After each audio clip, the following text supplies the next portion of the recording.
নমস্কার বন্ধুরা, জয়ার পাকশালাতে সবাইকে স্বাগত। আজকে পনির বিরিয়ানি করে দেখাবো বা ভেজ বিরিয়ানি।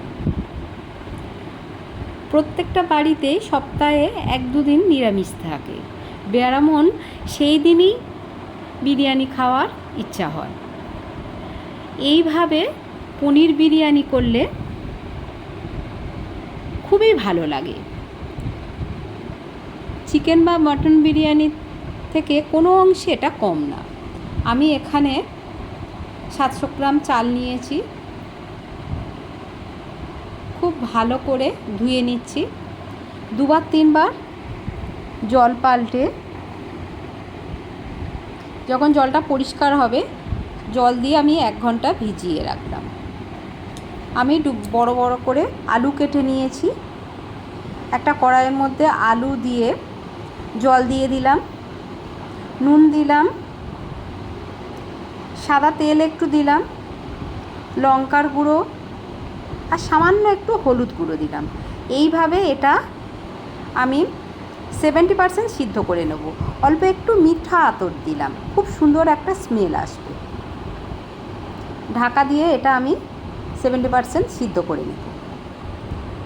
একটা গ্লাস নিয়েছি, কাঁচের গ্লাস, তার মধ্যে 10 টাকার যে পাউডার দুধ থাকে, আমুল স্প্রে বা আপনারা যে কোনো আমুলিয়া নেবেন, সেই দুধটা উষম গরম জলে ভালো করে গুলে নিয়ে তার মধ্যে 1 পিঞ্চ কেশর আর শুকনো গোলাপের পাপড়ি দিয়ে ওটা ভিজিয়ে রাখলাম।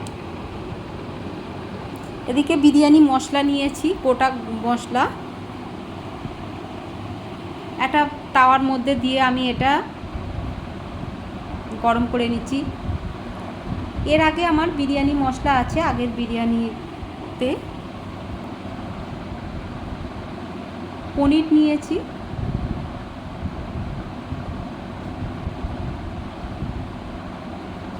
পনিরটা এইভাবে আমি কেটে নিয়ে নিচ্ছি। এর মধ্যে নুন, লঙ্কার গুঁড়ো আর টক দই, অল্প কিছুটা টক দই দিয়ে খুব ভালো করে মাখিয়ে 10 মিনিট রেখে দিলাম।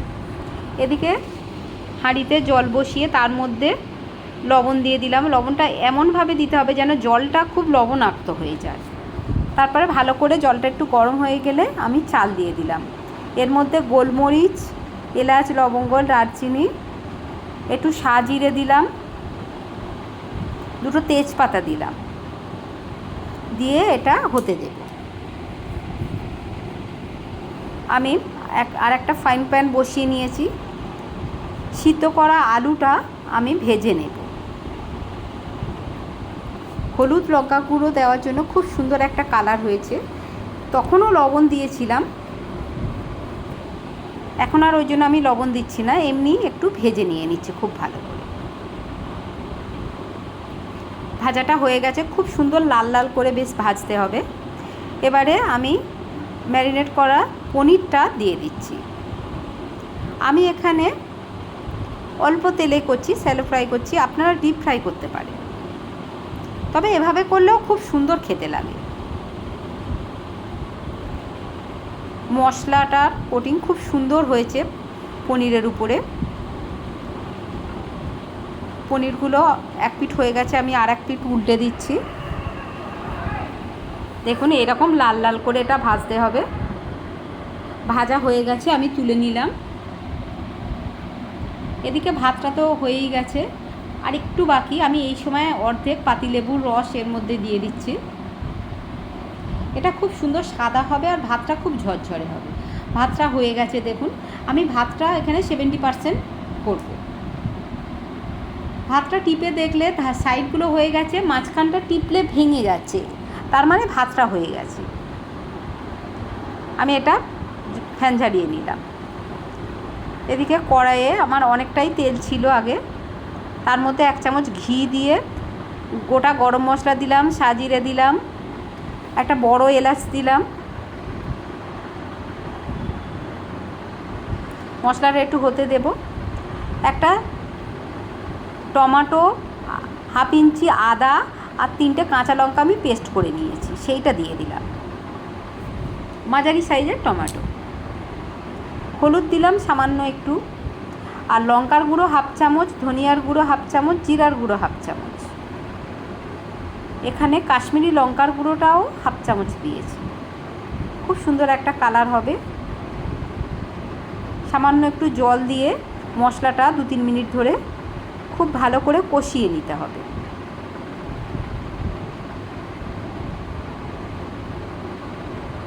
যতক্ষণ না মশলা থেকে তেল ছেড়ে আসছে। দেখুন, আমি এই সময় বিরিয়ানি মশলা দিলাম 2 চামচ, 2 টেবিল চামচ।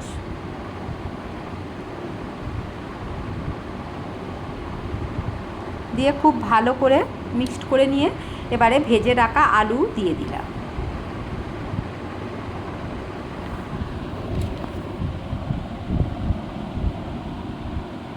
মশলার সঙ্গে আলু, নুন একটু দিয়ে দিলাম হাফ চামচ, দিয়ে খুব ভালো করে মিক্সড করে নিলাম। সামান্য একটু চিনি দিলাম, চিনিটা অপশনাল, আপনারা দিতে পারেন নাও দিতে পারেন।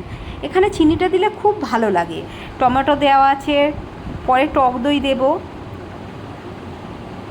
খুব সুন্দর একটা ব্যালেন্স আসবে। আমি এখানে 2 চামচ টক দই দিয়ে দিলাম।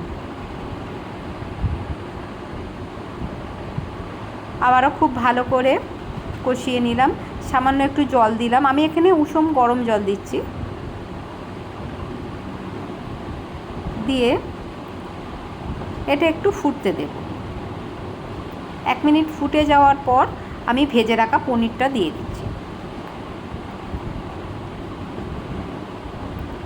আবারও সব খুব ভালো করে হালকা হাতে একটু কষিয়ে নেব।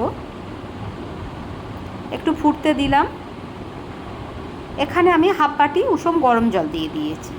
ব্যাস, এটা হয়ে গেছে। আমি এটা সাইডে রেখে দিলাম।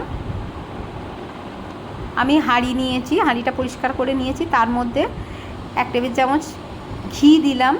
খুব ভালো করে ঘিটা চারিদিকে আমি লাগিয়ে নিলাম। এবারে যে গ্রেভিটা আছে সেই গ্রেভিটা আমি তলাতে দিয়ে দিচ্ছি।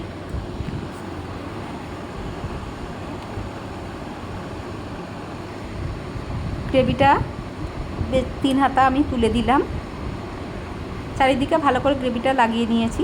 এবারে আমি যে ভাতটা করে রেখেছি সেই ভাতটা তলাতে দিয়ে দিলাম। খুব ভালো করে চারিদিকে ভাতটা দিয়ে দিতে হবে।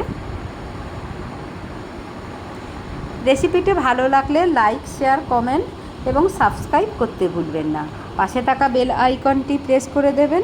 আমার নেক্সট ভিডিওর নোটিফিকেশান সবার আগে আপনার কাছে পৌঁছে যাবে। আমি ভাতটা দিয়ে তার উপরে বিরিয়ানি মশলা একটু ছড়িয়ে দিলাম। একটু কেওড়া জল দিলাম আর একটু গোলাপ জল দিয়েছি।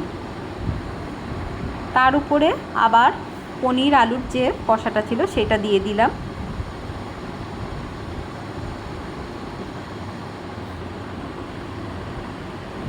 আমি যে দুধটার মধ্যে কেশর আর গোলাপের পাপড়ি দিয়ে রেখেছিলাম সেই দুধটা কিছুটা দিলাম।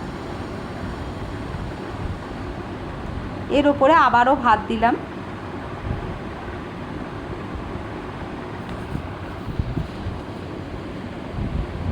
সুন্দর করে লেয়ারিংটা করতে হবে। উপর থেকে পুরো ভাতটা ভালো করে স্প্রেড করে দিয়ে দিলাম। এর ওপর দিয়ে আবারও বিরিয়ানি মশলা দিলাম।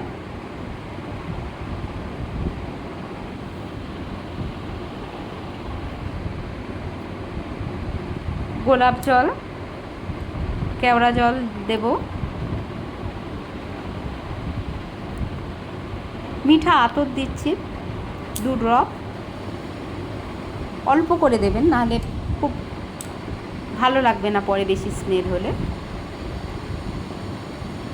এবারে আলু আর পনিরের যে গ্রেভিটা যেটা আছে, তরকারিটা, সেটা আমি দিয়ে দিচ্ছি উপর থেকে। যা আছে সমস্তটা এর মধ্যে দিয়ে দেব। এবারে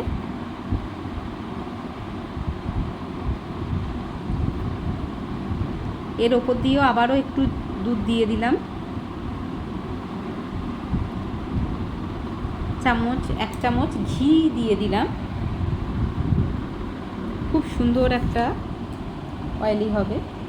এর ওপর দিয়ে এবারে আমি বাদবাকি ভাতটা দিয়ে দিচ্ছি। সমস্ত ভাতটা ভালো করে দিয়ে দিতে হবে।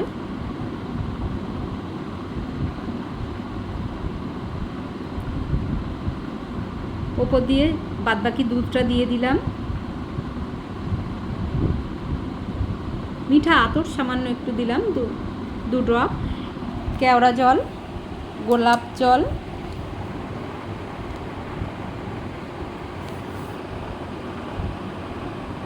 ঘি দিয়ে দিচ্ছি 1 চামচ। ঘিটা ভালো করে এইভাবে দিয়ে দিতে হবে, 1.5 চামচ আমি দিয়ে দিলাম। সামান্য একটু নুন ছড়িয়ে দিলাম। ভাতে লবণ দেওয়া আছে তরকারিতে, হালকা একটু দিলে ভালো লাগে, আমি এর আগে লেয়ারেতে দিইনি। আর বিরিয়ানি মশলা ভালো করে ছড়িয়ে দিয়ে দিলাম। হয়ে গেছে। আমি চারিদিকে ভালো করে আটা দিয়ে উপরটা দিয়ে দিচ্ছি, খুব ভালো করে সিল করে দিচ্ছি। আপনাদের যদি ফয়েল পেপার থাকে ফয়েল পেপার দিতে পারেন, তাহলে আর আটা দেওয়ার দরকার নেই। সুন্দরভাবে ঢাকনা দিয়ে আমি হাই ফ্লেমে 5 মিনিট, লো ফ্লেমে মিডিয়াম ফ্লেমে 10 মিনিট, হয়ে স্ট্যান্ডিং টাইমে 10 মিনিট রাখবো। হয়ে গেছে, মোট 25 মিনিট আমার হয়ে গেছে। দেখুন অসম্ভব সুন্দর দেখতে হয়েছে, আর টেস্ট তো অপূর্ব। কেউ এটা বলবেই না যে এটা নিরামিষ বিরিয়ানি। আমি একটা প্লেটের মধ্যে সার্ভ করে নিচ্ছি। দেখুন কত সুন্দর দেখতে লাগছে,